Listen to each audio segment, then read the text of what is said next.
mga kapotpot? Mr. Kalakal here, and welcome to the vlog.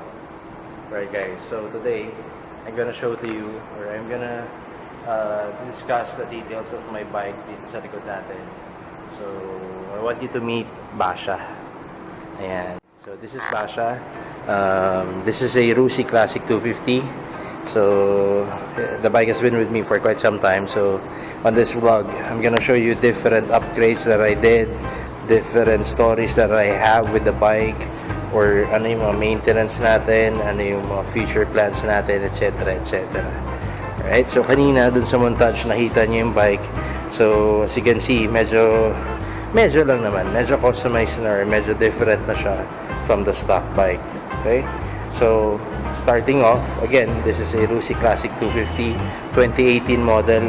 Nirelease ko to nung October 31 of 2018, and this is my first bike. This is the first Kalakal bike that I got during that time.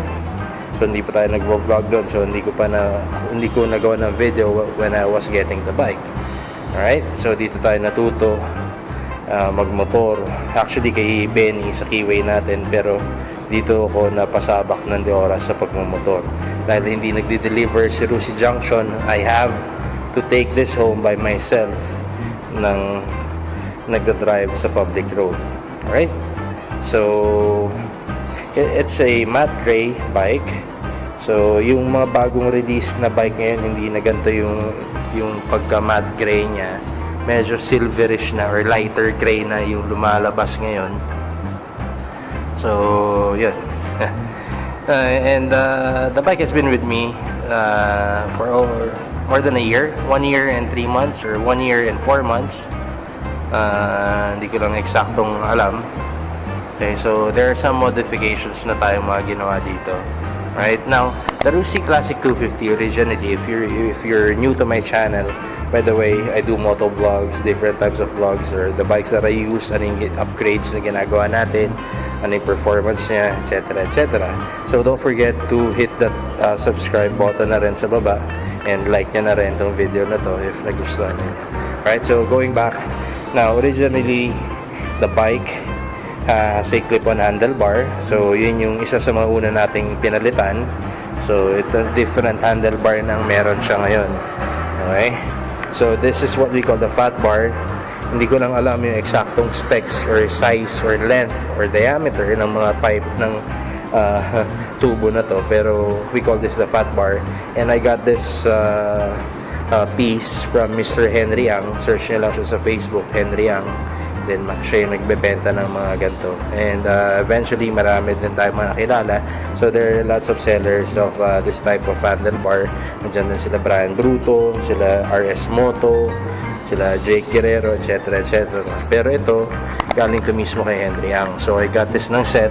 Now if you're gonna be replacing the handlebar from the clip-on handlebar, you also need to replace your clutch cable.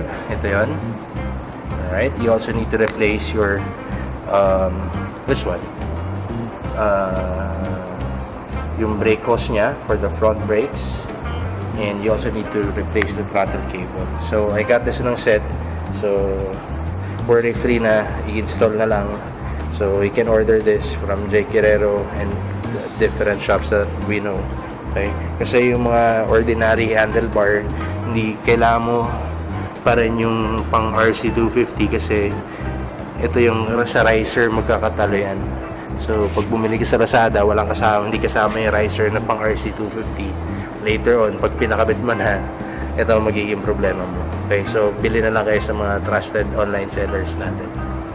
Hindi ko lang ma-recall if how much, 1618 yung set nito, pero it's all good. Okay, so dito naman sa gauge, wala pa tayong pinapalitan. Original pa rin to, original headlight. Ito, napanood nyo yung video ko adjusting the clamp sa fork. So yun lang, in-adjust ko lang. Okay, so next na ginawa natin, nagkaroon kasi ako ng Rusi Rango. Nung naibenta ko, pinalitan ko na yung side mirror, kinuha ko to, sinukat ko sa Rusi Classic 250. Okay naman, ang ganda tuloy, lalo na peripherals ko. If you were able to watch my previous vlogs, ayan siya. So, very wide yung viewing angle ko. Ayan, no? Right, very wide yung viewing angle ko. So, yung kay Benny, binili ko yun sa Rusi Junction, second hand, 300 pesos for the pair. So, yun. Hanap lang din kayo sa mga Rusi outlets. Baka makascore din kayo niyan. Alright. So, what else? Ano pa mga minodify natin dito? Yun, pinakabit ko yung piece na to, itong handlebar na to, kila Jake Guerrero sa Malabon. So, sila na rin yung nagkabit nito. Bumili na rin ako ng skid plate. As you can see, I got this for 800 pesos. So, nagre-resell din tayo nito sa Red Auto Parts. So, ito yung skid plate for the Rusi Classic 250. And sa engine, wala pa tayong ginagalaw. Stock pa rin siya. Tuned and calibrated lang by our Ka POTPOT Jason from Rusi Junction. Kaya yung mapanoorin yung mga previous videos ko about the bike or while I'm using the bike, iba yung power niya. Okay? Now, moving forward, dito naman sa pipe niya, I got the pipe from Mr. Brian Bruto. Nabili ko siya ng 1,800. This is a fat or thick bullet pipe. So, yan yung itsura niya. Yan. For me kasi yun yung proportion sa bike na to. So, yan. Available din kay Mr. Brian Bruto for 1,800. Now, napakita ko na lang din yung part na to, guys. Ito, tataka kayo. Nasaan na yung cowling? Alright. Originally, the bike has a cowling. Pero since this bike is designed or custom as a brat tracker or brat scrapper, whatever you wanna call it. Pero, tinanggal ko na yung cowling kasi if we have a cowling, it's leaning towards a cafe racer setup. So cafe racer setup, cowling, seats, and the clip-on handlebar. So mas sabi ko nga, ito yung comfortable na setup ako. So we remove the cowling, and this U-bend is made by Jake Guerrero sa Malabon. Right? Now we still use the stock seats. Pero ito, pinabalutan ko na, pinapalitan ko ng balot, and pinataba ko. Dahil yun nga, gusto ko tumaas konti yung bike, ayoko nung masyadong flat-footed ako. So, pinapalitan ko rin ng foam, and yung balot niya, and yung fender, pinaiksi. Pinaiksian pa, para hindi magmukhang cruiser masyado tignan. And I'm still using the stock signal lights sa likod and sa harap. And the same as the stock taillight. I prefer using the stock taillight dahil ito yung pinaka-effective na taillight or practical. Maliwanag, kitang-kita, and maliwanag yun sa plate light. Alright, so how much did it cost me? For this one, ito yung U-bend, and ito, yung labor and materials niya, inabot ako ng 4,500 kasama yung pagkabit ng handlebar and the skid plate. So, ayan siya. Now, for the seats, maraming mga different na persons na nag-offer ng seats for the Rusi Classic 250. So, may 1.5, may 2.5, may 3.5, etc. etc. Pero ito, available din siya. PM nyo lang ako. Pwede nyo rin pagawa sa akin. PM nyo na lang. Alright?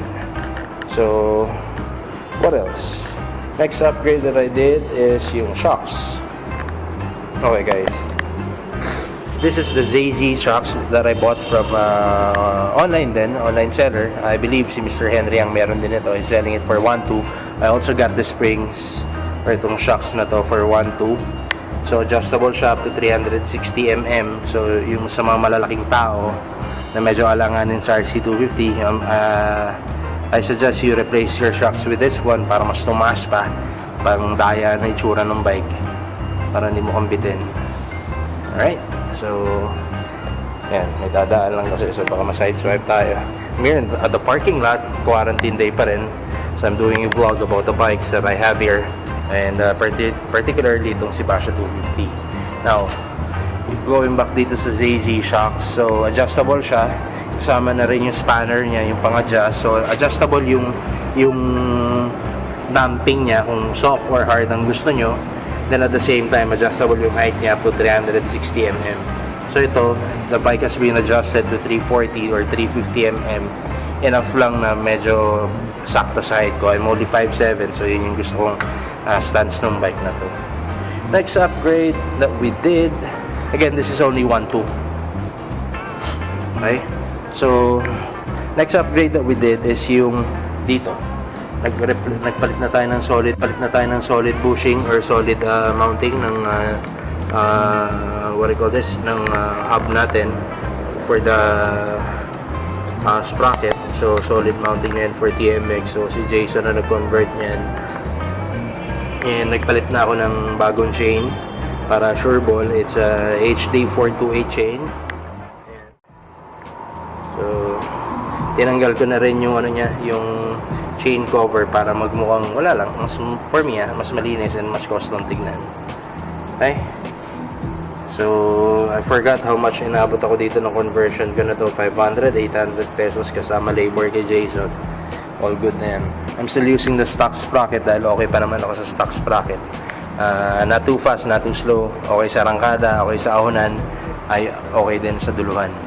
Okay, and dito nakikita nyo na rin yung rims ko, guys. Stock pa din yung rims. I'm still using the stock rims, pero nagpalit na tayo ng tire. So yung stock tires nito kinabit ko kay Dieter, then we replaced our tires for Basha ng Shinko 705 Trailmaster. The specs of this tires sa rear, it's 140 80 17. Sa front naman, it's 120 90 17.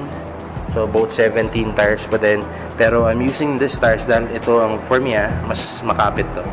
I like the groove. Natuto ko lumiko, natuto ko bumangking sa gulong na yan. And aggressive pa rin yung tread design nyo. Yan. As compared to my Shinko 805, ito, different vlog yan. So this is a Shinko 705. How much did it cost me?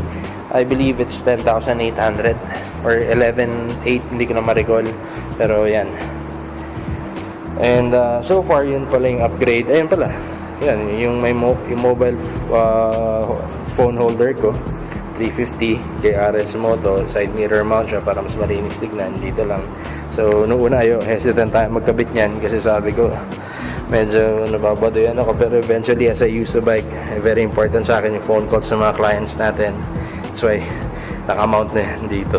Kasi ang hassle yung nagre-ring or nagbabibrate yung phone mo sa bag or sa pocket mo na hindi ka aware sa mga nangyayari. So at least ito, pag nakastop or gumilid na ako, quick access ako sa phone ko. Alright, so decals naman. So decals natin, this is by RS Design or RS Decals sumulong. So since matte gray, nilagyan ko ng matte black sticker. Now ito yung ano natin, ito na may wala lang, instead of using different name like Royal Enfield, etc., BMW, I prefer creating my own. So it's Lex Bike by Red Motors. So this is OEM, this is original option for the Rusi Classic 250. Stock pa rin yan. Stock pa rin yung brakes ko, pads ko, stock pa din. Ito yung fender niya, so there's no need to replace it. Okay na ako, mas malinis tignan to. Then I remained this one chrome para may chrome accent pa rin siya. Yan, walang naliligaw. And stock headlight, the bulb. Alright, so far yun pa lang. Hindi ko naman matotal kung magkano nagastos ko dito, pero isa-isahin nyo na lang yung mga diniscuss ko kanina para mas ma-appreciate nyo pa to si Basha.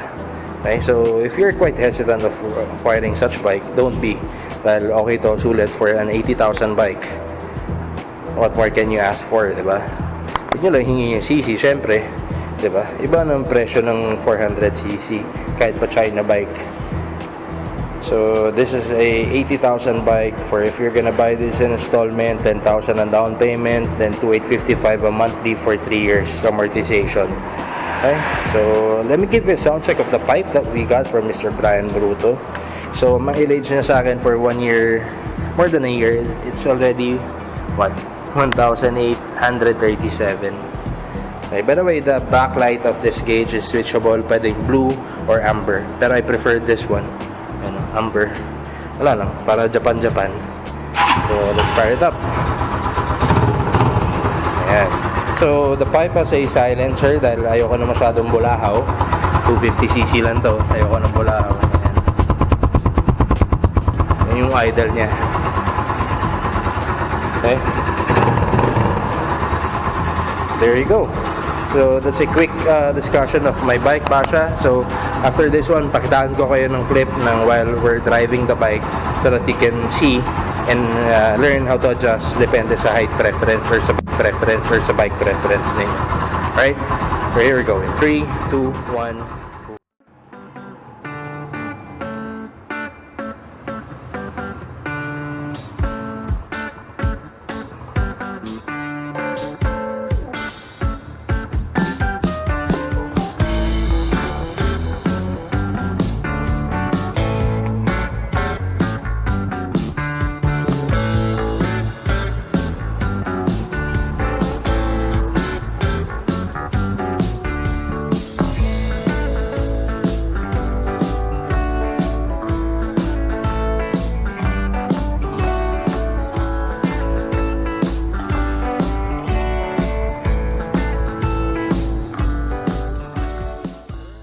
You've seen the bike. Grabe. What more can you ask for? This is a 6-speed transmission bike, 1 down, 5 up, kill switch, dual front brakes, dual disc. Yung harap niya, single yung likod. Non-ABS pa, mga kapotpot. Pero carbureted, hindi pa siya EFI, pero it's all good in the hood. Alright? So, yun lang mga kapotpot, yan si Basha. And I do hope na enjoy nyo yung video nito ni Basha. So yung mga gusto gumaya na setup nito, it's okay. Or if you have any questions, just PM my Facebook fan page na Mr. Kalaka. Alright? I guess I'll be ending the vlog from here. And once again, this is your boy Mr. Kalaka. Now signing off. Ciao. Good night everyone. Ride safe. God bless palagi. Peace.